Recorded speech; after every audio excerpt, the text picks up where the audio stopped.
अहमदनगर शहरातील माळीवाडा बसस्थानकाच्या बाहेर रस्त्याच्या कडेला उभ्या राहून येणाऱ्या जाणाऱ्या नागरिकांकडे पाहून अश्लील हावभाव आणि इशारे करणाऱ्या 8 महिलांना कोतवाली पोलिसांच्या पथकाने पकडून त्यांच्यावर गुन्हा दाखल केला आहे। 8:30च्या सुमारास ही कारवाई करण्यात आली आहे। बसस्थानकाच्या बाहेर लकी लॉज ते छत्रपती शिवाजी महाराज पुतळ्यापर्यंतच्या रस्त्यावर काही महिला सायंकाळपासून उभ्या राहतात व येणाऱ्या जाणाऱ्या नागरिकांकडे पाहून अश्लील हावभाव व इशारे करत असतात। तसेच मोठ्या आवाजात अश्लील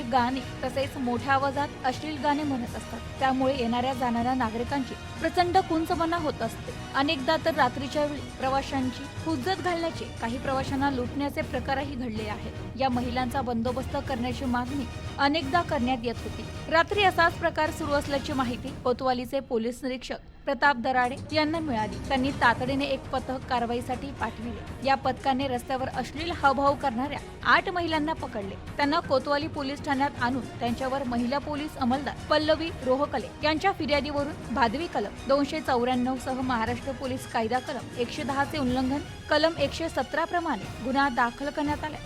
bureau report, news today 24, Ahmednagar.